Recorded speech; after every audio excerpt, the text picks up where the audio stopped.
నమస్తే, welcome to Suman TV. నేను మీ విష్ణు. ప్రస్తుతంతో పాటు సర్టిఫైడ్ ఫైనాన్షియల్ ప్లానర్ రాంప్రసాద్ గారు ఉన్నారు. సో వారితో మాట్లాడదాం. నమస్తే రాంప్రసాద్ గారు. రాంప్రసాద్ గారు, చాలామంది ప్రేక్షకులు ఇంకొక టాపిక్ గురించి కూడా అడుగుతున్నారు. స్మాల్ క్యాప్ ఫండ్లు అనేవి ఈ మ్యూచువల్ ఫండ్స్లో తీసుకోవడం మంచిదేనా? ఒకవేళ తీసుకుంటే రిటర్న్స్ అనేవి ఏ స్థాయిలో ఉంటాయి, రిస్క్ అనేది కూడా ఏ స్థాయిలో ఉంటుంది? సో చాలామంది దీని గురించి అడుగుతున్నారు. సో డీటెయిల్డ్గా తెలియజేయగలరు. స్మాల్ క్యాప్ ఫండ్స్ అనేవి యాక్చువల్లీ ఒక లాజిక్ ఉందండి. మీరు కనుక ఒక 10 years ఇన్వెస్ట్మెంట్ కంటిన్యూ చేయగలిగితే, 10 years కనుక చేయగలిగితే మీ లార్జ్ క్యాప్ ఫండ్స్ కన్నా మిడ్ క్యాప్ ఫండ్స్ కాస్త హైయర్ రిటర్న్ ఇస్తుంది. Mid cap funds at the same time 10 yearsలో స్మాల్ క్యాప్ మిడ్ క్యాప్ కన్నా ఎక్కువ రిటర్న్ ఇస్తుంది. కానీ షార్ట్ పీరియడ్లో ఇది రివర్స్లో ఉంటుంది. షార్ట్ పీరియడ్ రివర్స్ రిస్క్ అనేది రివర్స్లో ఉంటుంది. దీనికి షార్ట్ పీరియడ్లో ఏమవుతుంది, మీకు స్మాల్ క్యాప్ ఒకసారి ఇప్పుడు మనకి most popular small cap fund ఒకటి ఉంది మార్కెట్లో, ఎస్బీఐ స్మాల్ క్యాప్ ఫండ్ అంటారు. ఎస్బీఐ స్మాల్ క్యాప్ ఫండ్ అది 1 yearలో 2014లో విత్ ఇన్ 1 year 111% రిటర్న్ ఇచ్చింది. 111% రిటర్న్ ఇచ్చింది 1 yearలో. అలానే దాని తర్వాత ఇయర్స్లో ఒకసారి -20% రిటర్న్ ఇచ్చింది. -20. కస్టమర్ ఈ రెండు కనుక తట్టుకోగలిగితే స్మాల్ క్యాప్ తీసుకోవచ్చు.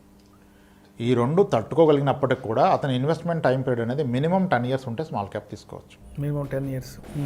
చాలామంది స్టాక్స్ చెప్తున్నారు కదా మనకి అద్భుతమైన రిటర్న్ వచ్చాయి, 70-80% వచ్చాయి లాస్ట్ 1 yearలో అని అందరూ సైంటిస్టులు అయిపోయారు, చెప్పేస్తున్నారు అద్భుతంగా నేను పోర్ట్ఫోలియో డిజైన్ చేస్తాను. కానీ గత 1 yearలో ఈ స్మాల్ క్యాప్ కేటగిరీలో ఒక ఫండ్ ఉంది, క్వాంట్ స్మాల్ క్యాప్ ఫండ్ అని. Quant small cap. క్వాంట్ అనేది ఒక ఫండ్, ఒక ఏఎంసీ. ఓకే, ఆ ఫండ్ 1 yearలో ఇచ్చిన రిటర్న్ 175%. 175. ఎస్, అంటే 175% రిటర్న్ విత్ ఇన్ 1 year ఇచ్చింది. ఇప్పుడు అలా అని చెప్పేసి 175 బిగ్ అని చెప్పి ఇప్పుడు దూకడానికి లేదు దాంట్లో.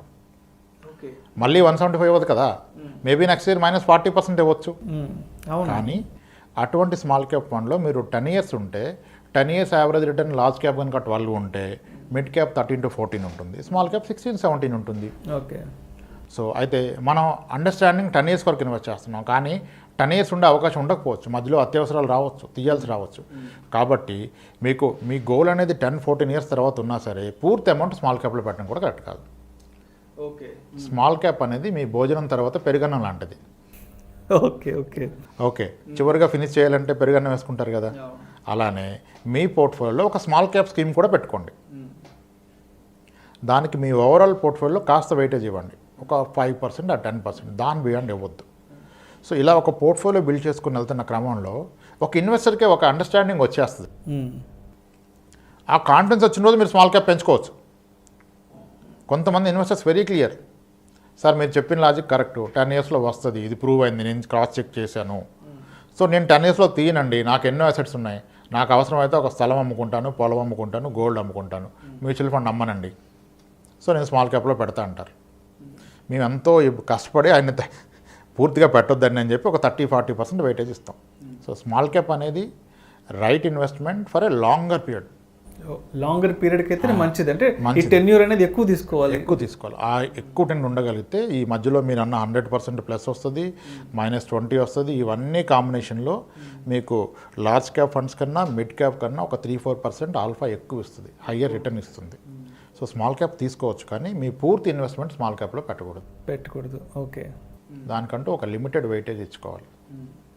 ఒక బియాండ్ పాయింట్, ఒక 5-6 years మ్యూచువల్ ఫండ్స్ ఇన్వెస్ట్ చేశాక ఒక క్లయింట్కి పూర్తి ఐడియా వస్తుంది. మీకు ఒక ఎగ్జాంపుల్ చెప్తాను. నిన్న ఒక క్లయింట్ వచ్చి కలిసారు ఆఫీస్కి. ఆయన 2011 నుంచి ఇన్వెస్ట్మెంట్ చేస్తున్నారు మ్యూచువల్ ఫండ్స్లో.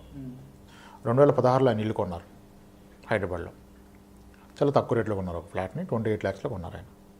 ఆ 28 lakhs ఫ్లాట్ కొనడానికి గాను ఆయన మ్యూచువల్ ఫండ్ పోర్ట్ఫోలియోలో ఉన్న డబ్బుల్లో 14 లక్షల రూపాయలు రిడెంప్షన్ కొట్టారు ఆయన. 14 lakhs తీసేసి ఇల్లు కొన్నారు. ఎందుకంటే బడ్డీని ఉండొద్దు, నా ఈఎంఐ నా రెంట్ ఎంత ఉందో అంతే ఉంటే నాకు ఇబ్బంది ఉండదు కదా అని మ్యూచువల్ ఫండ్స్లో గల 14 లక్షల రూపాయలు తీసేసి దాన్ని డౌన్ పేమెంట్గా పెట్టి రిమైనింగ్ 14 lakhsకే లోన్ తీసుకున్నారు. ఓకే.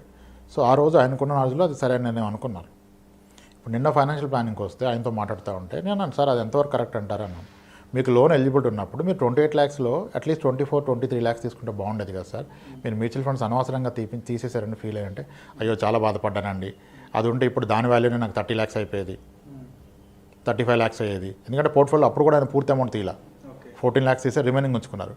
ఇప్పుడు అది కనుక నేను కంటిన్యూ చేస్తే ఈరోజు నాకు 30 lakhs అయిపోయేది కదా, నా కంప్లీట్ లోన్ క్లోజ్ అయిపోతే కూడా నా దగ్గర డబ్బులు మిగిలేవి అన్నారు. అంటే ఓవర్ పీరియడ్ మీరు మ్యూచువల్ ఫండ్స్ని ఎక్స్పీరియన్స్ అవ్వడం స్టార్ట్ చేయండి. ఓవర్ పీరియడ్ మీరే రైట్ జడ్జ్మెంట్ చేసుకోగలుగుతారు. ఇప్పుడు ఆయన చేసిన తప్పేం లేదు. 6 years పెట్టాక అవసరం ఉంటే తీసి వాడుకున్నారు. ఆయన ఇప్పుడు రియలైజ్ అవుతున్నారు, నేను పూర్తిగా తీయకుండా ఉండాల్సింది, నాకు లోన్ ఎలిజిబిలిటీ ఉంది కదా, అంతా లోన్ తీసుకుంటే అది చాలా ఎక్కువ పెరిగేది, ఈరోజు మంచి వెల్త్ ఉండేది నా దగ్గర, నేను తప్పు చేశాను ఫీల్ అవుతున్నారు ఆయన. రైట్. సో ఓవర్ పీరియడ్లో మీకు అండర్స్టాండ్ అయిపోతుంది యాక్చువల్గా. కానీ ఫస్ట్ టైం ఇన్వెస్టర్ అయితే స్మాల్ క్యాప్కి వెళ్ళొద్దు. ఫస్ట్ టైం మ్యూచువల్ ఫండ్స్లోకి వస్తే ఎలాగైనా రిస్కే. ఉదయాన్నే లేకగానే చూసుకోవచ్చు మ్యూచువల్ ఫండ్స్ యాక్చువల్గా మీకు ఎంత ఉందని.